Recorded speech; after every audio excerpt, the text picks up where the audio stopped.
Assalamualaikum. Rehab Kafri kali ini akan membahas tentang stimulasi motorik anak.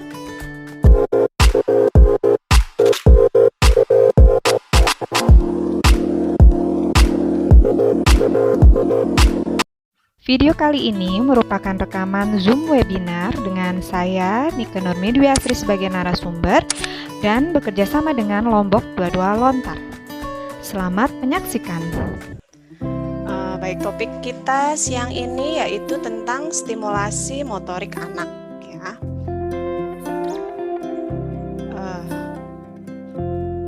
Oke. Sudah ya. Baik, yang pertama adalah apa itu motorik ya. Jadi mungkin ayah bunda di sini sudah tahu ya tentang motorik. Baik, kita akan ulang sedikit saja. Jadi motorik itu dibagi menjadi dua, yaitu motorik kasar dan motorik halus.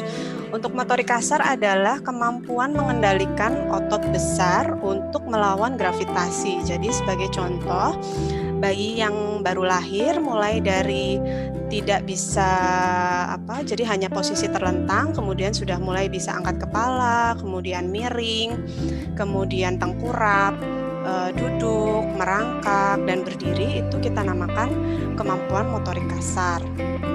Sedangkan untuk motorik halus yaitu kemampuan melakukan tindakan terkoordinasi menangani suatu objek. Jadi di sini lebih pada kemampuan tangan, kemampuan jari-jari tangan untuk mengkoordinasikan atau menangani suatu objek, misalnya mengambil sesuatu, memanipulasi tangan, jari, dan ibu jari. Sebagai contoh di sini saya beri contoh anak menggosok gigi, kemudian mewarnai, menggunting, itu merupakan salah satu contoh dari motorik halus. Nah, perkembangan motorik itu sendiri dipengaruhi oleh banyak hal, diantaranya yang pertama yaitu visual. Jadi anak itu akan berkembang apabila ada stimulasi visual yang dia lihat. Oh, begini cara berdiri, begini cara berjalan, dan sebagainya.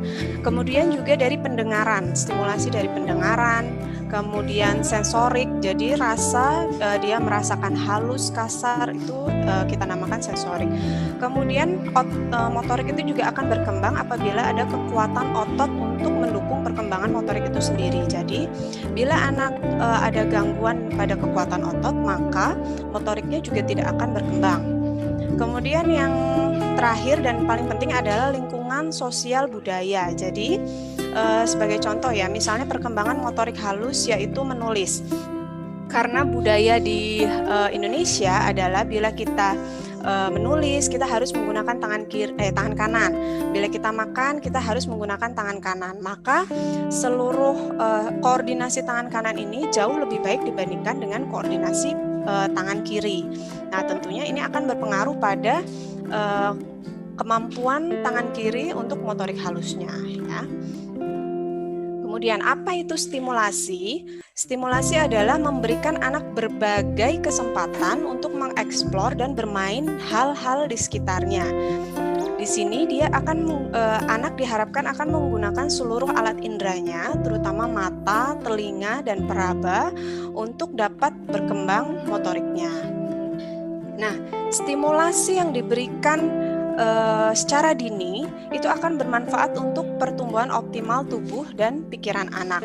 Stimulasi yang diberikan harus natural dan mudah. Jadi tidak boleh kita memaksa anak untuk stimulasi sesuatu. Misalnya anak harus bisa menulis di usia 4 tahun, maka kita memaksa anak untuk memegang pensil kemudian untuk menulis, ya itu tidak boleh. Jadi stimulasi harus diberikan secara natural dan mudah dan diberikan melalui interaksi dengan orang lain atau benda di sekitarnya. Jadi apabila kita mau memberikan stimulasi kepada anak kita, maka kita harus mendampingi anak kita tersebut. Jangan misalnya kita beri dia mainan, tapi kita tidak mengajarkan bagaimana cara memainkannya atau bagaimana apa warnanya dan sebagainya, sehingga anak itu tidak tertarik untuk stimulasi benda tersebut. Area tumbuh kembang anak yang dapat dibantu melalui stimulasi dini yaitu ada 6 area. Yang pertama yaitu gerak, kontrol tubuh, kekuatan dan keseimbangan. Jadi mulai bayi yang tidak bisa angkat kepala, kemudian hingga bisa duduk, jalan, itu bisa kita lakukan stimulasi dini. Kemudian penggunaan tangan, dari yang tangan ini tadinya hanya bisa untuk dadah saja, kemudian bisa untuk memegang mainan, kemudian bisa untuk menggunting, bisa untuk menulis dan sebagainya. Itu dapat kita bantu dengan stimulasi dini. Kemudian tumbuh kembang lain yaitu alat indera, meliputi penglihatan, pendengaran, perasa. Penglihatan misalnya kita berikan warna-warna mencolok sehingga anak bisa tahu ini warna apa.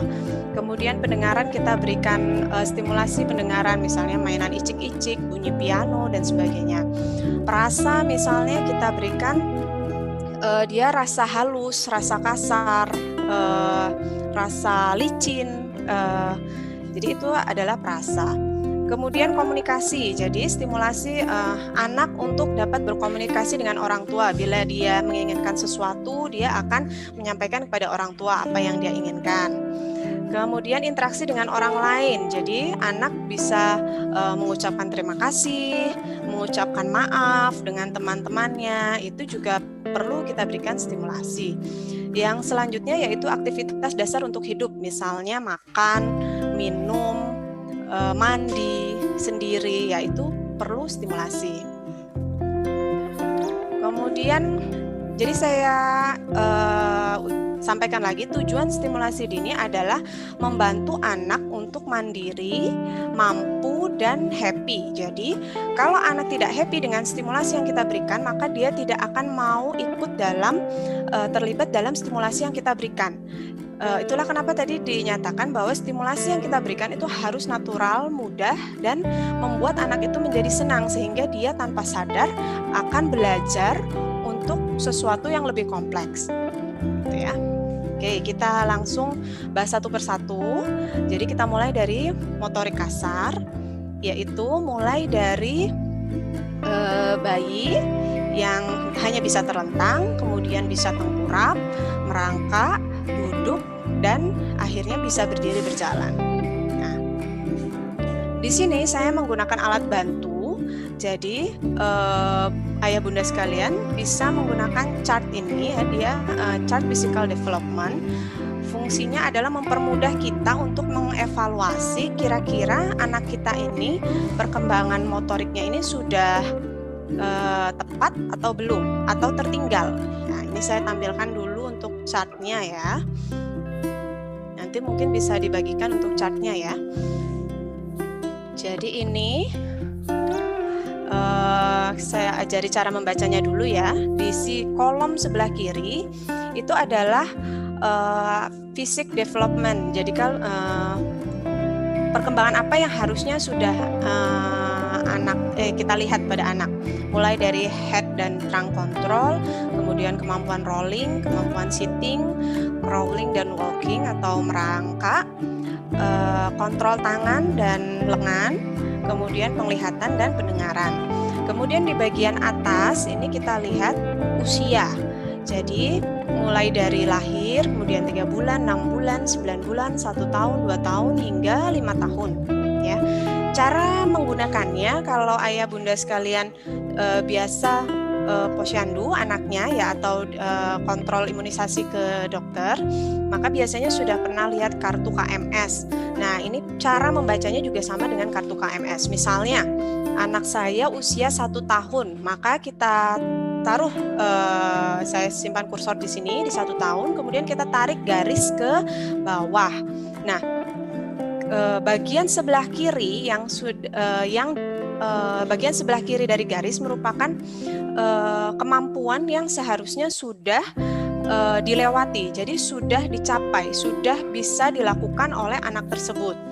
Sedangkan bagian sebelah kanan adalah kemampuan yang harus kita berikan stimulasi pada anak agar bisa mencapai kemampuan tersebut. Jadi misalnya usia 1 tahun dia bisa menggerakkan kepala ke semua direction, semua arah. Jadi dia sudah bisa duduk tanpa support. Kemudian dia sudah mulai melangkah walaupun di sini masih terantanan, jadi masih digandeng oleh orang tua. Kemudian dia untuk hearingnya dia sudah bisa mengerti kalimat atau kata-kata yang simple, misalnya makan, minum, susu, dia sudah mengerti ya. Nah, lalu yang kita berikan stimulasi adalah di sebelah kanannya ini. Kita beri stimulasi dia untuk berjalan, untuk berlari, untuk menggenggam, untuk melempar dan sebagainya. Ya, chartnya akan saya tutup dulu.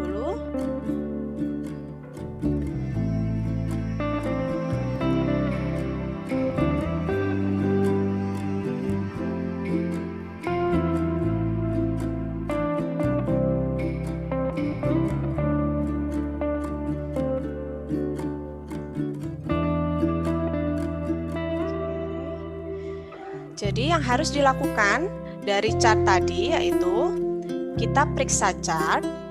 Periksa chart tadi sudah kita tentukan garisnya, anak saya ini ada di garis sebelah mana.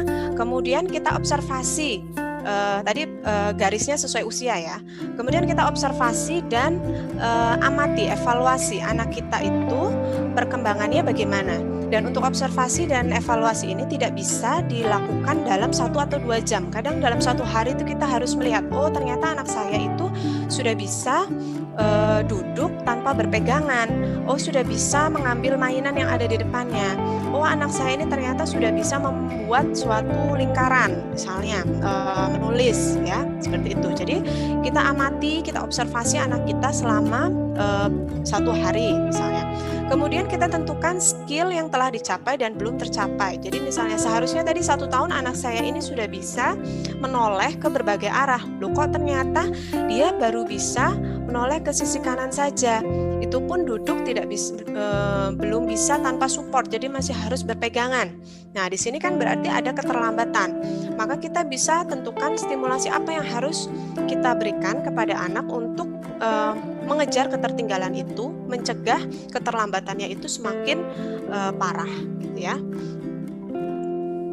Yang pertama yaitu gerakan motorik kasar. Saya mulai dari bayi yang baru lahir, yaitu jadi bayi baru lahir biasanya ini kelihatan ya.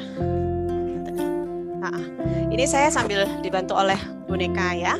Jadi pada waktu bayi baru lahir, maka yang paling penting adalah 0 hingga 3 bulan adalah memposisikan bayi pada posisi fisiologisnya. Jadi posisi fisiologis bayi yang baru lahir adalah bagian kepala itu sejajar dengan lurus dengan punggung, kemudian kedua lengan itu ke depan ya, seperti ini, dia seperti memeluk ya ke depan, kemudian pinggulnya ke depan juga. Jadi kita kalau menggendong akan seperti ini ya. Nah, memposisikan bayi baru lahir pada posisi yang tepat itu akan bermanfaat untuk nanti dia perkembangan ke selanjutnya. Jadi ingat, posisi menggendong harus tepat seperti ini ya. Tidak boleh kita menggendong seperti ini. Jadi dipegang seperti ini itu tidak boleh. Maka kita di sini akan selalu menyangga kepalanya. Kemudian nanti kalau kita lepaskan, anak akan merasa aman tapi salah. Maksudnya dia merasa aman, di sini ada yang memegangi sehingga dia tidak perlu untuk berusaha menyangga kepalanya sendiri. Nah, kesulitannya nanti kalau misalnya anak ini kita lepaskan begini, maka dia akan cenderung jatuh ke belakang. Ya, lihat ya. Jadi dia akan menghentakkan kepalanya ke belakang karena dia mencari rasa aman dari belakang kepalanya ya. Jadi yang bisa kita jangan lupa untuk 0 hingga 3 bulan posisikan bayi kita itu di posisi fisiologis seperti tadi ya. Nah, kemudian apabila anak kita ini belum angkat kepala, stimulasi apa yang bisa kita berikan, yaitu kita posisikan anak seperti ini ya, misalnya tengkurap ya, seperti gambar yang memakai baju biru ini, tengkurap, tapi kita lihat ya, di sini tangannya tetap di bagian dada, kemudian ini tetap pinggulnya tetap dia juga agak menekuk, kemudian kita berikan rangsangan, di sini kita gosok, kita pijatan lembut dari leher hingga ke dada, ke punggung maksud saya, mohon maaf. Jadi dari leher hingga ke punggung perlahan, nanti anak bayi itu akan merasakan rangsangan di belakang sehingga dia akan mengangkat kepalanya gitu ya. Atau cara yang lebih mudah adalah ini. Jadi seperti ini. Kita posisikan dia tengkurap di dada orang tua. Kemudian kita berikan stimulasi seperti ini ya. Anak akan sedikit mengangkat kepalanya gitu ya. Itu untuk angkat kepala. Kemudian yang selanjutnya yaitu setelah angkat kepala, anak akan belajar untuk rolling. Atau rolling itu berpindah dari terlentang ke tengkurap, dari tengkurap ke terlentang seperti itu ya. Saya berikan video anak saya yang sudah besar ya. Jadi ini dia mencoba. Salahnya harusnya. Tuh, itu Sila. Ini yang awal ya. Mohon maaf ini videonya yang salah. Jadi pada waktu dia tengkurap, nah ini seharusnya ini pinggul ini kita arahkan dulu ke samping, baru nanti bagian atas itu akan mengikuti. Kalau ini kan karena anak sudah besar ya, maka dia bisa mengontrol. Tapi untuk bayi yang berusia 3 bulan hingga 4 bulan, maka yang bisa kita berikan serangsang ke samping ininya pinggulnya. Kemudian nanti bagian atas dia akan ikut berputar juga sehingga pada akhirnya akan tengkurap. Nah, sedangkan jadi seperti yang tadi ya, ini kita pinggulnya kita gosok gerakan ke samping dulu, maka tubuh bagian atas akan ikut ke samping dan dia akan tengkurap. Nah, untuk mengembalikan dari tengkurap ini ke terlentang, maka kita lakukan mulai dari bahunya dulu. Bahunya kita balik ke belakang, maka dia secara refleks dia akan membalik memutar. Itu yang bisa kita lakukan untuk rolling dan tengkurap. Yang mana tadi? Kemudian setelah rolling dan tengkurap, kemampuan anak selanjutnya yaitu duduk. Jadi untuk duduk ini biasanya di usia sekitar 6 bulan ya. Duduk kita lihat di sini posisi duduk kemudian masih disangga oleh orang tua. Jadi sampai atas masih disangga. Ini juga ya. Kemudian yang di sini anak sudah mulai bisa duduk dengan berpegangan pada kedua tangan. Kemudian yang selanjutnya anak bisa duduk tanpa berpegangan dan dia dapat memegang mainan dalam posisi duduk. Nah, ini kita lihat pada saat anak untuk akan duduk itu hampir sama dengan tadi waktu tengkurap. Ya, kita lihat videonya. Jadi dia akan pelan-pelan ya, saya lihat pinggulnya dimiringkan dulu, kemudian badannya bagian atas akan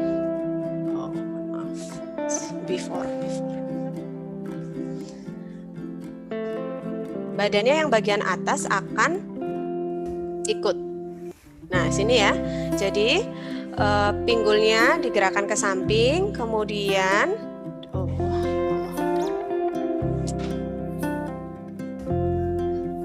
bagian atas itu ya Allah. Bagian atas itu akan menarik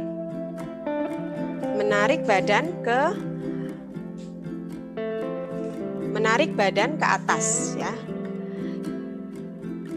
Nah, yang bisa kita lakukan untuk menstimulasi anak supaya dia bisa duduk adalah mengulang aktivitas ini berulang-ulang. Jadi kita ajari dia mulai dari pinggulnya diarahkan ke samping dulu, kemudian tangannya kita tekan ke belakang, baru kita bangunkan anak. Ya, nah ini dilakukan berulang-ulang. Tidak boleh kita langsung mendudukkan anak tersebut. Jadi ada beberapa pasien saya itu anak saya ini bila didudukkan lama itu bisa bertahan lama, tapi untuk bangkit dari tidur ke duduk itu dia tidak bisa. Kenapa demikian? Karena anak merasa kalau dia mau duduk dia akan menangis sehingga nanti oleh orang tua akan didudukkan. Jadi anak ini tidak belajar bagaimana tahapannya kalau dia mau duduk dari tidur ke duduk itu seperti apa gitu ya. Jadi tidak boleh langsung kita dudukkan. Harus kita ajari langkah-langkah seperti tadi. Kemudian apabila sudah bisa duduk, duduk sendiri, maka kita lakukan stimulasi duduk goyang. Jadi kita goyangkan anak ke kanan, ke kiri, ke depan, ke belakang. Ini menstimulasi keseimbangan anak pada saat dia duduk. Ya. Kemudian setelah duduk bergoyang, kita juga berikan stimulasi duduk meraih mainan. Jadi bisa kita berikan mainan dari jarak jauh, kemudian kita minta dia untuk meraih mainan itu. Ya, di sini juga kita melatih keseimbangan anak pada saat duduk. Ya, misalnya ini dengan pemberian mainan seperti ini ya, mainan gantung. Kemudian setelah duduk, yaitu merayap dan merangkak. Merayap. Bagaimana cara menstimulasi anak supaya dia mau merayap dan merangkak? Kita pegang pinggulnya. Jadi kita pegang pinggulnya seperti ini, kita beri dorongan untuk maju ke depan, ya. Ini bisa dilakukan setelah bayi duduk, ya, bisa duduk. Kemudian setelah itu yaitu kneeling. Jadi posisi seperti ini. Kemudian salah satu kaki nanti akan diangkat. Persiapan untuk anak belajar berdiri. Jadi posisikan anak untuk di posisi ini lebih lama, kemudian dia akan berdiri di atas lututnya, kemudian baru nanti dia akan berdiri dengan kedua kakinya. Ini merupakan salah satu stimulasi yang kita berikan untuk persiapan anak untuk berdiri. Nah, kemudian berdiri dan berjalan.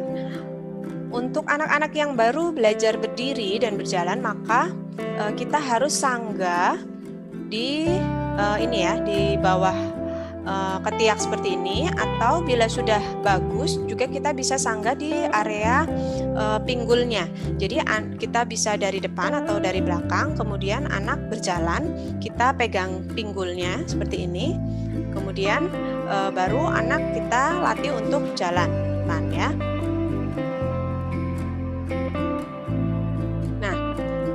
Perhatikan lingkungan tempat bermain anak. Jadi, misalnya anak itu sudah dalam masa dia harusnya sudah bisa berdiri dan berjalan, maka arena bermain dia itu harus mendukung ke sana. Jangan sampai dia sudah waktunya berdiri nih sama berjalan, tapi area bermain dia itu masih berupa matras saja dengan mainan diletakkan di mana-mana, sedangkan anak masih butuh pertolongan untuk berdiri. Jadi dia biasanya masih megang meja untuk berdiri, atau megang gorden, atau megang sesuatu untuk dia berdiri. Maka kita harus tempatkan itu pula di arena bermain dia, sehingga dia dengan berpegang itu dapat mencoba untuk berdiri dan berjalan, ya.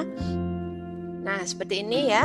Ini kan kalau sudah lebih stabil, sudah lebih seimbang, maka untuk berjalan kita bisa menyangga di tangannya saja, jadi menggandeng. Nah, untuk contoh yang ini ya, ini menyangga di bawah ketiak, tapi dia memegangnya seperti ini, ya. Hati-hati kalau memegang seperti ini, tidak aman untuk lengan atasnya. Jadi lebih baik menyangga di bawah ketiak seperti ini, ya. Sekali lagi, perhatikan lingkungan tempat bermain anak. Jika memang anak sudah waktunya untuk berdiri dan berjalan, berikan dia mainan atau tempat atau barang yang bisa dia pakai untuk dia memanjat, untuk dia berdiri, gitu ya.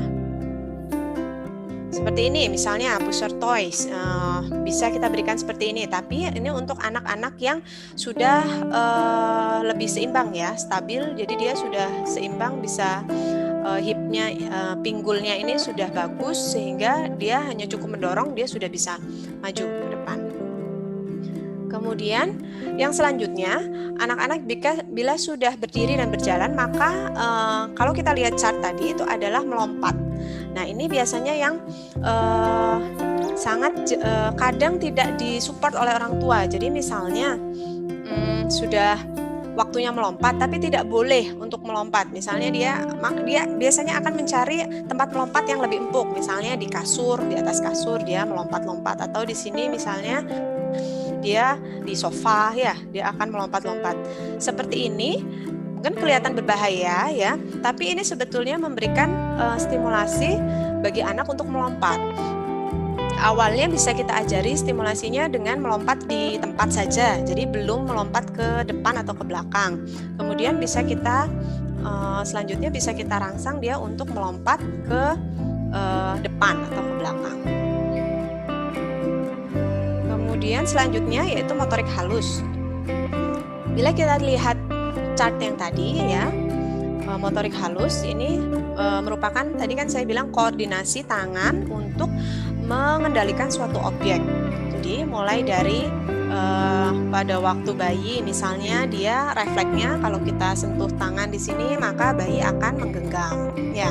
Kemudian setelah dia menggenggam gini, dia mulai ini meraih barang-barang di depan dia. Jadi di sini kita beri stimulasi, kita berikan mainan di depan dia, kemudian anak kita minta untuk meraih. Tentunya mainan yang diberikan harus yang berwarna-warni, jadi yang menarik perhatian dia, sehingga dia mau untuk meraih. Kemudian dia mulai menggenggam. Setelah menggenggam, dia akan memindahkan dari satu tangan ke tangan yang lainnya. Kemudian dia melempar.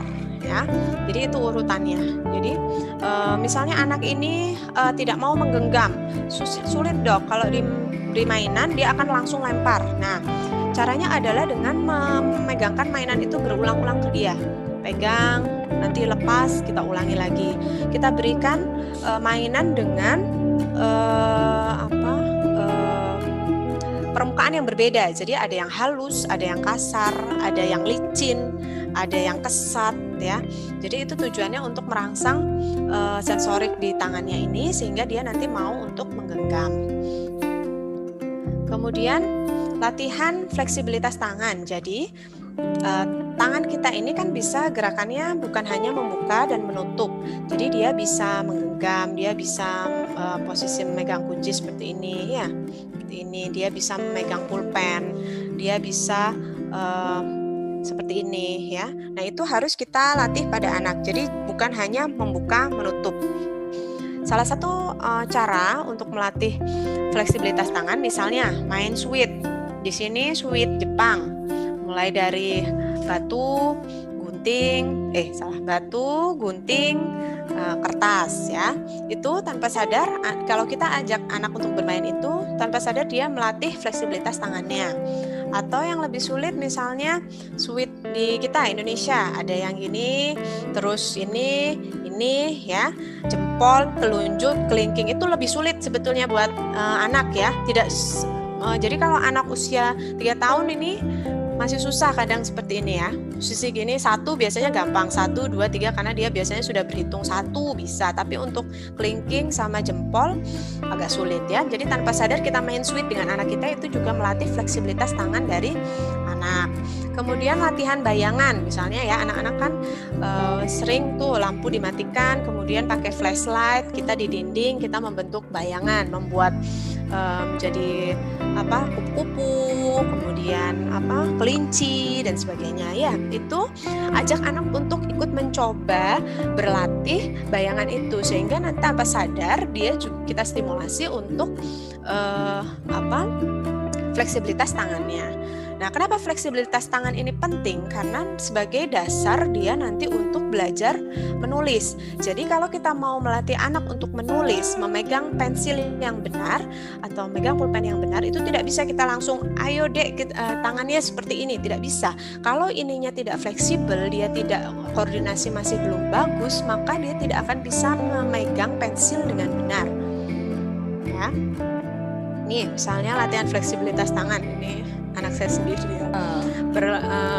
Membersihkan kaca ya. Jadi dia dorong jendela. Ya. Kemudian perkembangan menulis. Jadi kalau kita mengajari anak untuk menulis misalnya ya, dia memegang, maka dari mulai yang ini usia 1 tahun dia hanya bisa coret-coret spontan seperti ini ya. Usia 1/4 tahun dia bisa mencoret seperti ini. Jadi semakin lama dia akan semakin kompleks untuk menulisnya ya. Jadi tidak bisa usia 3 tahun kita suruh dia untuk membuat segitiga, tidak bisa ya. Ikuti ini pelan-pelan dia akan berlatih, maka dia akan bisa menulis semakin kompleks. Kemudian untuk memegang pensil. Jadi kalau anak usia 1-2 tahun dia akan memegang seperti ini. Jadi caranya dia akan mewarnai seperti ini. Nanti sudah 3 tahun dia akan seperti ini. 3-4 tahun begini, dan sampai pada akhirnya 6 tahun dia siap untuk menulis dengan memegang yang benar, ya. Kemudian bermain adalah cara terbaik untuk belajar. Bermain tidak selalu dengan mainan yang mahal. Selama menyenangkan dan anak mau melakukan, maka itu dikatakan bermain. Jadi anak itu tidak bisa kita minta untuk belajar secara langsung. Jadi cara belajarnya anak-anak adalah bermain, ya. Misalnya kita bawa ke playground. Ini kita bikin sendiri playground di rumah, selurutan, ya, melatih keseimbangan. Kemudian ini melatih melempar. Jadi kita minta anak untuk melempar ke nomor berapa. Kemudian ini juga keseimbangan dan fleksibilitas tubuh. Ini juga melempar. Kemudian ini misalnya, ya, sudah jarang dimainkan oleh anak-anak, padahal ini sangat banyak manfaatnya. Di antaranya dia bisa belajar berhitung 1, 2, 3, 4, 5, 6, 7, 8, 9, 10. Kemudian dia juga bila kita beri warna, dia bisa berlatih warna. Ini warna apa, ini warna apa. Kemudian sebelum dia melompat ke sini, dia juga harus melemparkan batu dulu. Sebelumnya batu dilempar ke angka 1, maka dia boleh lompat ke angka 1. Jadi itu melatih motorik halus dan motorik kasarnya sekaligus, ya. Mohon perhatian bila di playground itu ada larangan. Misalnya anak di bawah usia 3 tahun dilarang masuk, maka sebaiknya itu juga diperhatikan, karena berarti playground itu tidak aman untuk dimainkan oleh anak-anak di bawah 3 tahun, misalnya karena keseimbangannya masih kurang baik, karena dia masih belum mampu melompat, sehingga jangan dimasukkan ke playground usia tersebut, ya. Kemudian yang terakhir yaitu memilih mainan. Jadi sebetulnya mainan tadi kan anak akan belajar melalui mainan. Kita sebagai orang tua biasanya sering membelikan mainan untuk anak-anak. Ada beberapa mainan yang bisa kita berikan. Jadi memilih mainan itu juga ada yang harus dipikirkan. Di antaranya kita mau stimulasi untuk memegangnya, maka kita berikan mainan untuk dipegang. Kemudian kita mau menstimulasi untuk didengarnya supaya dia pendengarannya baik, maka berikan mainan untuk didengar. Kemudian kita mau menstimulasi visualnya, kita berikan mainan untuk dilihat. Nanti contoh-contoh mainannya ada di belakang, ya. Kemudian mainan untuk rasa dan bau, mainan untuk kecerdasannya, untuk memasangkan sesuatu, untuk mengepaskan pada sesuatu, itu ada sendiri. Kemudian mainan untuk keseimbangan, ya.